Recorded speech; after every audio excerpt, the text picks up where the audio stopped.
The night in the Sahel does not glow, it trembles. Engines hum across the dark horizon, and a convoy cuts through the dust as if drawing a new line on an old map.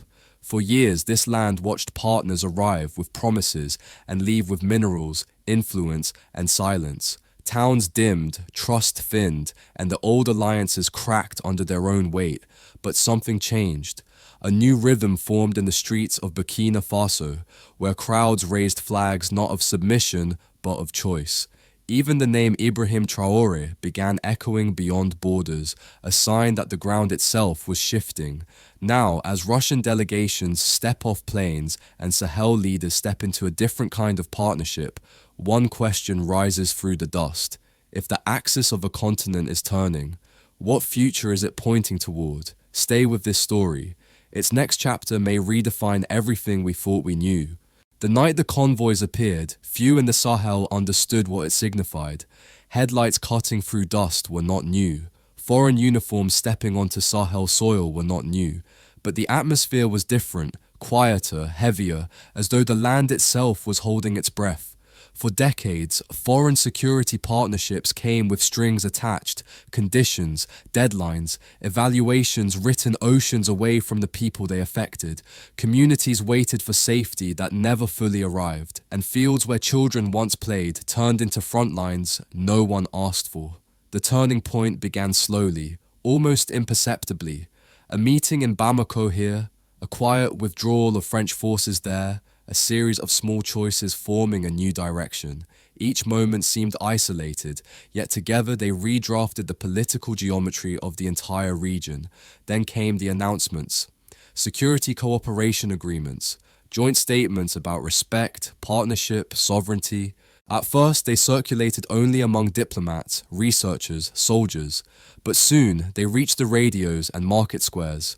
Ordinary people began speaking about Moscow not as a distant power, but as a presence, a player stepping into a vacuum left behind by others. Across Mali, Niger, and the country of Burkina Faso, the pattern was unmistakable.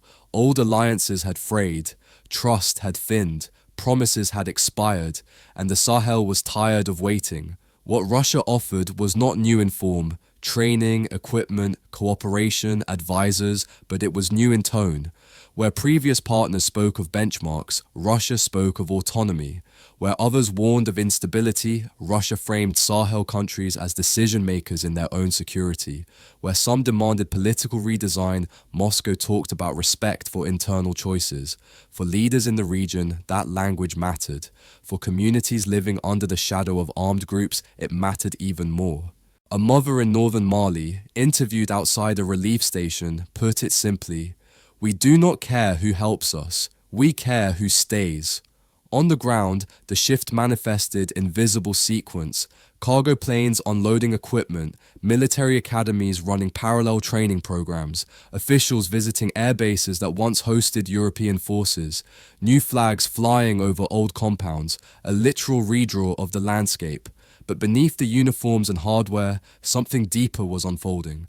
The Sahel was re-evaluating itself, its alliances, its dignity, its place in a world that had long spoken for it. And as the region weighed its future, leaders amplified a tone that resonated beyond borders. One voice, from a young captain turned head of state, cut through more sharply than others. He spoke of choosing partners rather than inheriting them, of walking away from systems that treated African nations as footnotes, of rebuilding security from the inside out instead of the outside in. The message echoed through streets, radios, demonstrations, parliaments. Even those who disagreed with his methods could not ignore the force of his clarity. The Sahel had entered a new chapter, not because of Russia's arrival, but because the region itself had decided to renegotiate its worth. The foreign presence was only the surface of a deeper tectonic shift, a shift in identity, a shift in confidence, a shift in who gets to define Africa's security future. And yet, beneath all the symbolism, beneath the flags, the speeches, the convoys, a single question remained. Would this new partnership correct the failures of the past or reshape them in a different uniform? The winds that swept across the Sahel did not answer. They only carried the rumors of what might come next, And the question lingered. The moment the first joint patrols were seen, the atmosphere shifted. Not quietly, not gradually. Like a door opening in a house long thought abandoned. In towns along the Sahel corridor, whispers spread faster than official statements. Market vendors paused mid-sentence. Drivers slowed their motorbikes to watch unfamiliar silhouettes move past. Some stared with curiosity, others with relief, a few with fear, the kind born from remembering how often foreign uniforms arrived promising peace and delivering something else. Yet the reaction was not uniform. In Bamako, crowds surged into the streets, waving flags and chanting for sovereignty. In Niamey, young men climbed atop vehicles and celebrated what they called the end of dependency. In Ouagadougou, women banged pots at dusk, a gesture older than the borders drawn around them, declaring a new beginning. But in other corners, silence dominated. Villages scarred by years of conflict watched cautiously from behind closed doors. To them, every new actor looked the same until proven otherwise. They welcomed the promise of security, yet remembered the cost of misplaced trust. The climax came when the Sahel states stood together, 3 nations speaking as one. The announcement echoed across radios, through dusty streets, across open plains. A joint security vision, backed by new partners, insisting that the era of external command was over. Foreign observers took notice. The European Union issued carefully measured statements emphasizing stability. American officials expressed concern over shifting alignments. Commentators in distant capitals debated what the Sahel was becoming. A battleground of influence, a laboratory of new alliances, or the birthplace of a global realignment. But inside the Sahel, the tone was different. People spoke less about geopolitics and more about survival. They spoke less about rival powers and more about the hope that someone, finally, might stand firm beside them. In the capital of Niger, elders sat beneath acacia trees, discussing how the land had suffered under both neglect and intervention. "If they respect us," one said, "we will welcome them. If they do not, the Sahel will outlast them too." The circle nodded. No anger, just a memory too long to forget. The climax peaked when a broadcast aired simultaneously across the region, leaders addressing their people, speaking of dignity, control, partnership. These speeches were not polished or theatrical. They were measured, sharpened by years of watching their nations treated as afterthoughts. Voices that once spoke softly in international halls now spoke loudly to their own people. Still, reactions were mixed. NGOs warned of shrinking civic space. Human rights groups expressed worry about new alliances overshadowing accountability. Analysts questioned what a long-term foreign presence would mean. The region's hope grew, but so did its unease. And beneath it all, armed groups continued their movements, testing boundaries, testing promises, testing whether the new alliances could deliver what the old ones could not. On local radio in Mopti, a caller asked a question that lingered long after the line went quiet.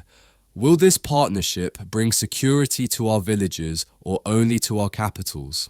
In the Sahel, questions like that echo longer than announcements. They drift through dunes, across dry riverbeds, and into the hearts of people who have lived through too many promises. The world watched the climax with analysis and predictions, but the Sahel felt it with bone-deep urgency. Security was not theoretical. It was life or death. And every new alliance, whether with old partners or new, carried the weight of those stakes. As convoys moved, as flags were raised, as declarations filled the air, one truth became undeniable. The Sahel was no longer waiting to be invited into someone else's vision. It was carving its own. But as the dust settled after the climax, a more unsettling question emerged. A question diplomats avoided, a question soldiers whispered, a question communities asked beneath their breath. What will this new alignment demand in return? And who will bear the cost? And the question lingered. In the weeks that followed, the impact reached far beyond barracks and border posts. It seeped into markets, radio stations, classrooms, ministries, every place where people gathered to decide what the future might look like. daily life felt the change first.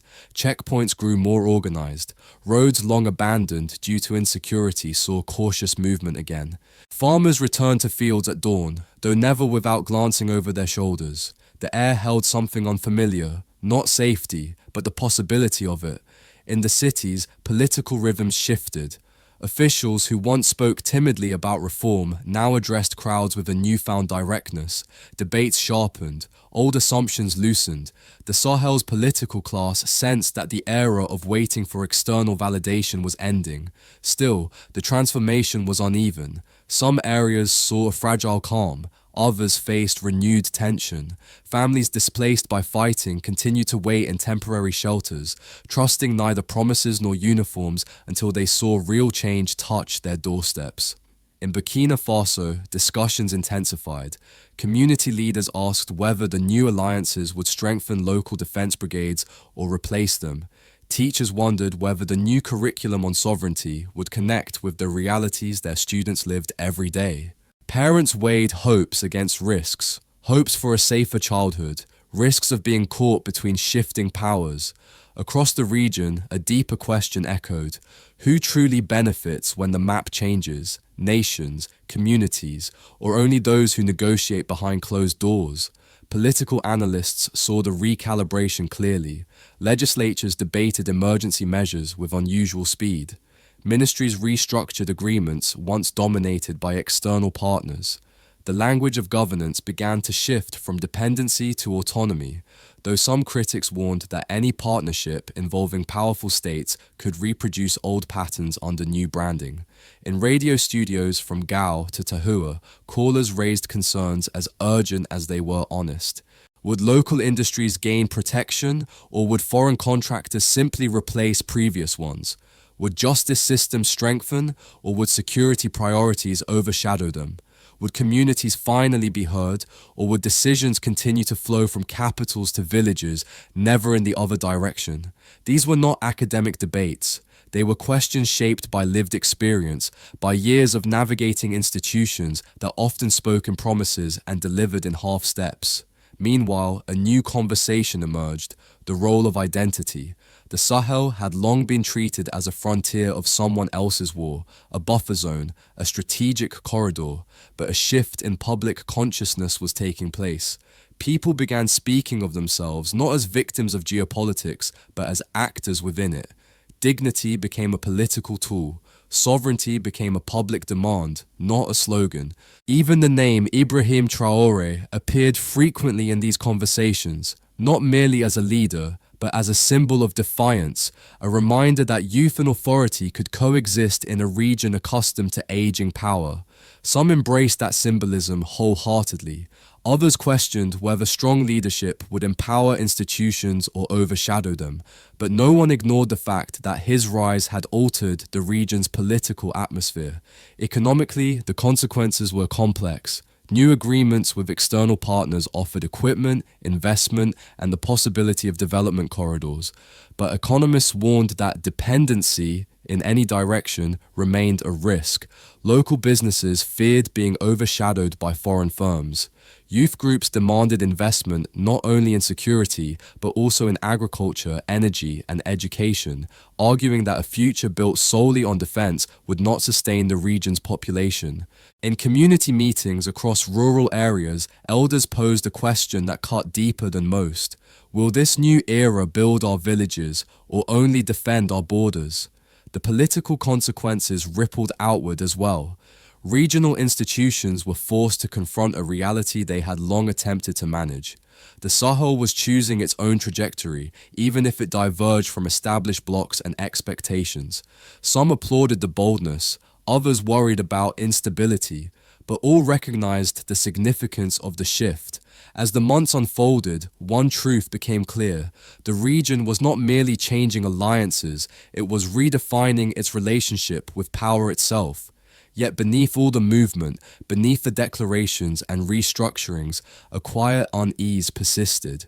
Communities wondered whether the new order would finally listen to their needs or simply repeat the oversight of the old. And as leaders spoke confidently on public stages, another question traced the edges of every conversation. Had the Sahel gained control of its future, or only traded one uncertainty for another? And the question lingered. Beyond the Sahel's borders, the world watched with sharpened attention, not curiosity, not concern alone, but calculation, the quiet arithmetic of geopolitics. In European capitals, policymakers gathered behind closed doors to assess what the new alignment meant for the continent's southern frontier. For years, Europe had treated the Sahel as a buffer zone, a shield against insecurity, migration, and instability drifting northward. Now that shield was shifting its alliances, and the certainty once taken for granted scattered like dust in the harmattan wind. Statements were cautious, but the undertone was clear. European officials worried that Moscow's presence could reshape regional security in ways that undercut existing cooperation frameworks. Some warned of reduced visibility over counter-terror operations. Others feared the loss of long-standing influence on political reforms and economic models. Across the Atlantic, American analysts spoke a similar language. They drew parallels to Cold War spheres of influence. They debated whether the Sahel was becoming a fulcrum in a broader contest between major powers. Security advisors hinted that the shift could alter intelligence sharing, arms agreements, and the balance of partnerships throughout West Africa. Think tanks produced lengthy reports dissecting every symbolic gesture: a convoy, a handshake, a training session, a statement delivered from the steps of a presidential palace. But what they analyzed as strategy, people in the Sahel experienced as necessity. One side debated influence, the other fought for survival. In forums at the African Union, the conversation unfolded differently. Some member states defended the right of the Sahel countries to choose partners without pressure. Others worried that reliance on external military support from any source could deepen long-term vulnerability. A handful asked the blunt question: if African security is outsourced, can African sovereignty ever be fully claimed? Regional blocs, once confident in their authority, struggled to respond cohesively. The departure of several Sahel nations from earlier alliances created a vacuum that no institution seemed ready to fill. The emergence of new cooperation frameworks, including the closer ties binding Mali, Niger, and Burkina Faso, forced the continent to reassess the future of regional diplomacy. Meanwhile, global media crafted narratives with competing frames. Some portrayed the Sahel's pivot as a warning to the West. Others painted it as a dangerous gamble. A few recognized it as neither, but rather as the expression of a long-suppressed demand for dignity and agency. Yet beneath every headline ran a deeper current: the awareness that the Sahel was not merely adjusting its posture, but altering the alignment of an entire region. And still, observers abroad asked their own quiet question, a question rooted in both fear and fascination. If the Sahel is rewriting its alliances now, what else might it rewrite next? And the question lingered. The road stretching ahead of the Sahel is neither straight nor fully lit. It bends like a river in the dry season, uncertain, shifting, reshaping itself with every gust of wind. For leaders across the region, the next chapter hinges on choices heavier than any alliance. Security may stabilize villages, but stability alone cannot feed families. Partnerships may strengthen armies, but armies alone cannot build futures. What comes next must reach deeper, into classrooms, farms, clinics, markets, into the places where nations truly rise or fall. Economists argue that this is the moment to turn political confidence into structural renewal, to rebuild energy grids long neglected, to revive agriculture beyond subsistence, to create industry where raw materials once flowed outward, unprocessed. But each ambition demands time, and time is a luxury the Sahel has rarely been granted. At the same moment, a quieter opportunity emerges, the chance to reshape governance not through external pressure, but through internal conviction, to build institutions that outlast leaders, to weave accountability into the fabric of everyday administration, to ensure that sovereignty is more than a slogan, that it becomes a practice. Yet challenges shadow the horizon. Terrorist cells remain active, testing every claim of progress. Climate pressures intensify, turning arable land into contested terrain. Population growth strains education systems, pushing millions of young people toward uncertainty. Each of these forces demands more than speeches or alliances. They demand endurance, the kind forged only by nations determined to outgrow their past. Still, hope persists. It flickers in the determination of farmers returning to their fields. It rises in the voices of youth demanding a role in shaping decisions. It endures in the belief that the Sahel, despite all it has endured, has not yet spoken its final word. But the path forward will require a delicate balance, choosing partners without surrendering agency, accepting assistance without reviving dependency, strengthening defense without eclipsing democracy, and above all, ensuring that the people, not the powers, remain at the center of the region's future. For the first time in years, the Sahel stands at a crossroads drawn not by colonial pencils or foreign doctrines, but by its own resolve. The decisions made now will echo far beyond today's security needs and shape the moral, political, and economic landscape for generations. And as the region steps toward this uncharted future, a final question gathers on the horizon, a question whose answer will define everything that follows. Will the Sahel use this moment to build a new foundation, or simply a new alignment? And the question lingered. The Sahel has always been a place where empires drew lines and storms erased them, a land where promises arrived wrapped in foreign colors and hope learned to survive between the cracks. But today, something different moves across the horizon. It is not the rumble of convoys or the signatures on new agreements. It is the quiet realization that a region once spoken for is learning to speak for itself.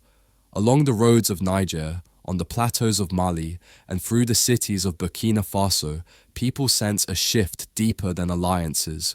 They feel the weight of a moment where sovereignty is no longer an aspiration but a claim. Still, questions linger, the kind that cannot be answered by any partner, East or West. Will new alliances protect the dignity of those who have carried the heaviest burdens? Will institutions grow strong enough to outlast the men who lead them? Will the region build a future defined by choice instead of reaction? Voices rise across the Sahel, calling for a leadership that combines courage with clarity. And in those conversations, the name Ibrahim Traoré returns again, not as a solitary figure, but as a symbol of a broader awakening. His words reach far beyond Ouagadougou, the insistence that Africa's future cannot be outsourced. For some, he embodies the promise that young nations can shape their own path. For others, he represents the question of how power should be held and to whom it should be accountable. Yet no matter the view, his emergence has forced the world to reconsider the Sahel's place in the global order. And as the region steps toward its uncertain future, another truth emerges. Sovereignty is not an event. It is a journey, a long one, and it will ask more of the Sahel than any alliance, promise, or agreement ever has. Will this new axis strengthen the region's foundations or merely turn the wheel of history once more? Will the spirit embodied by Ibrahim Traoré ignite lasting transformation or fade under the weight of old challenges? The answer has not yet been written. It waits in the choices still to come. Stay with this story. Its next chapter belongs to all of us.